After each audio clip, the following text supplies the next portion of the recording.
Hi, this step is one that if you just relax and open your mind to the information may well be the one that keeps the fuel in your tank.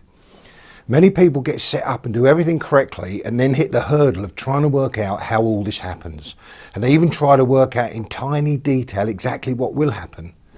If you knew exactly what was going to happen and how, you would not need any faith or vision. You would just need a plan with the details of what to do and when. The great thing about using the methods mentioned in the course is that you will know that things will happen, and you also know that whatever you need to achieve your vision will be presented to you as you move forward towards your goal. If you try and work out how things will happen to achieve what you have never achieved before, you will not be able to move forward because you will be limited by what you believe to date. I found this a really exciting part, the fact that I could relax and accept that the power we discussed in previous steps has the ability to keep everything organised and was more than capable of sorting out my request. If you are struggling with this concept of just trusting something and moving on with no doubts or fears about arriving at your goal, I always related to a time in South Africa many years ago when I was in Cape Town and I wanted to visit my uncle in Durban. This was a distance of about 1,600 miles and it went through some very desolate country. I remember the locals telling me stories of how people had been attacked and murdered when travelling through the black homeland country of Transkei, and you could see the evidence of this with the abandoned wrecked cars on the side of the road. I had to fit this in with other stories of people who had told me of the lovely trip they'd had and all the beautiful scenery they experienced. The bottom line was that I had to make a decision whether to go or not, because I would never know the truth unless I did. Val and I decided to go and we bought a very cheap car to do the journey in. We were so innocent about doing this trip that we did not even check or service the car. We just put our cases in the boot and headed off. In the back of our mind was the thought that we would deal with any eventuality as and when it presented itself as a situation that would need a solution. Now just imagine what we would have done if we'd tried to work out all the possible things that could have happened, not least of all being attacked and robbed. Do you think we would have gone? I very much doubt it. I should imagine it would have been very easy to talk ourselves out of going.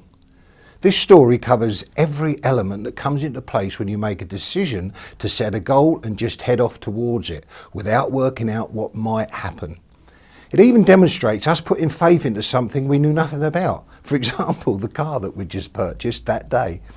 We just bought it and headed off. Now in retrospect, I don't think that was a particularly clever move because we could have possibly prevented a breakdown with a good service before we set off, but we didn't let the maybes and the what ifs stop us going. That trip was a complete novel in itself, and one day I must sit down and write that book.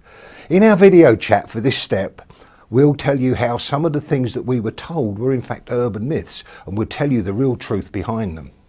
The thing I hope you get out of that little snippet is that if you make a decision, it will always be easy to talk yourself out of it by factoring all the limiting beliefs that you've programmed into you. And you will also have the outside influences of people who have no idea of what you want to do, guiding and advising you with reasons not to do it. Setting a very clear vision and heading towards it with the faith and belief that you will achieve it is the very crux of how to manifest your goals. It is the faith and belief that keep you going when things appear to be either going slow or not happening at all. This is the point where many people hit a wall and stop applying all the various aspects of the teachings that we've discussed. It is also a time when you may be tempted to start trying to work out the how again.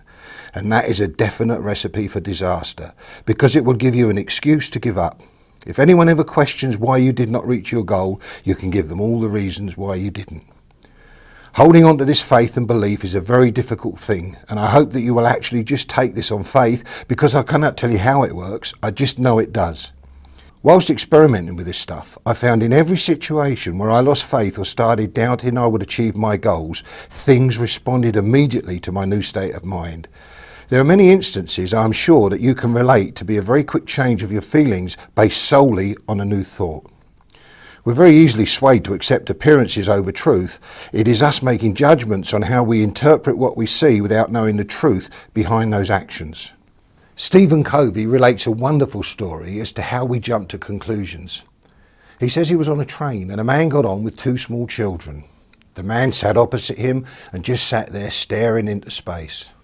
The children started running all over the train, jumping on the seats and screaming.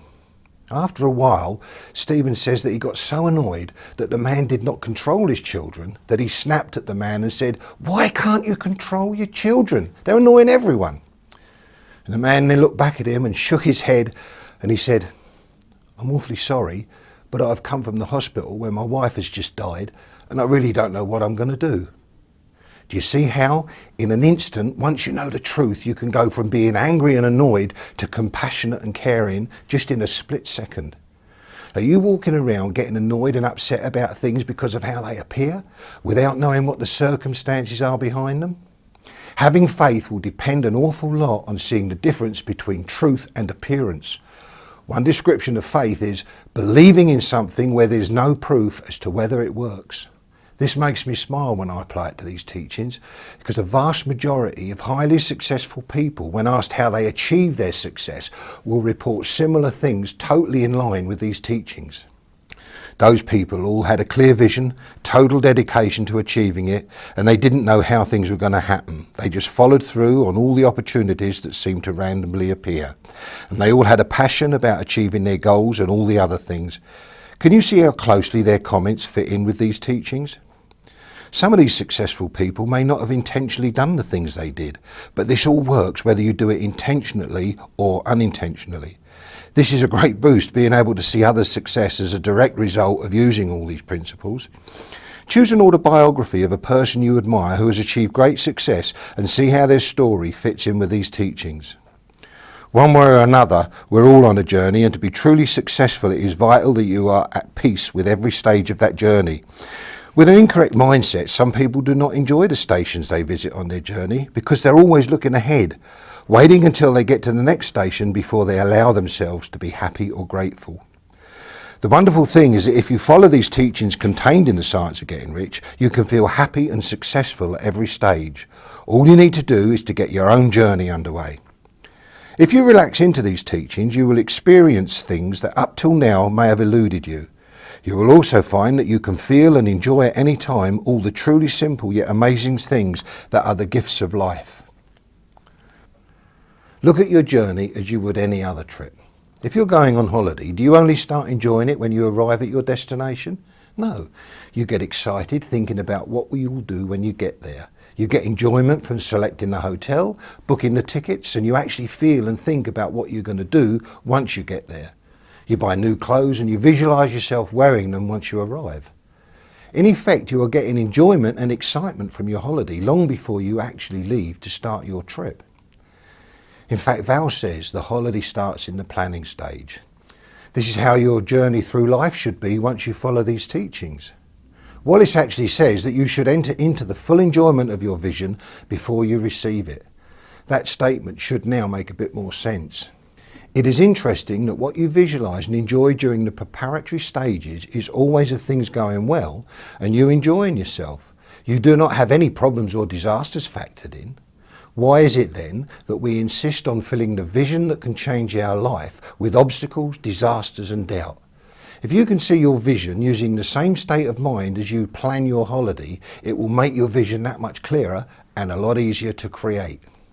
Being successful is definitely a journey and not solely the result of arriving at a destination. You can then start enjoying your success the minute you decide to start your journey. It is not necessary to have vast amounts of money in the bank and all your debts cleared before you can call yourself a success. You can be a success right now. A word of warning, in just wanting to reach your destination, you may actually arrive with a vast amount of money, but that in itself is not a truly satisfying state of affairs, and you will experience boredom very quickly. Money is not a creative thing. It only has creative and worthwhile uses once it is placed in the right hands. You must therefore learn what you can do with money on your journey. Being creative gives the greatest satisfaction and will outdo a competitive spirit every time. It is essential then that you treat every stage of your journey as the most important and enjoyable part to date. Do not lose enjoyment of the now by wishing away the present to get to the next step. Your enjoyment of each stage will be dependent on the satisfaction and lessons you learned from the one before. It is up to you to realise this, and once you do, you can start enjoying life by living in a certain way, comfortable in the knowledge that you will eventually reach your destination, but you will have a very successful journey. In your download PDF, there's a short article I wrote to explain how we trust things we know nothing about and cannot see happening. I'm sure this will help you understand this concept. So there you are, read the PDF and try and get a grasp of this concept of trusting things that you don't actually understand and not factoring in failures instead of successes. Okay, so take on board all that information and we'll see you in the next step.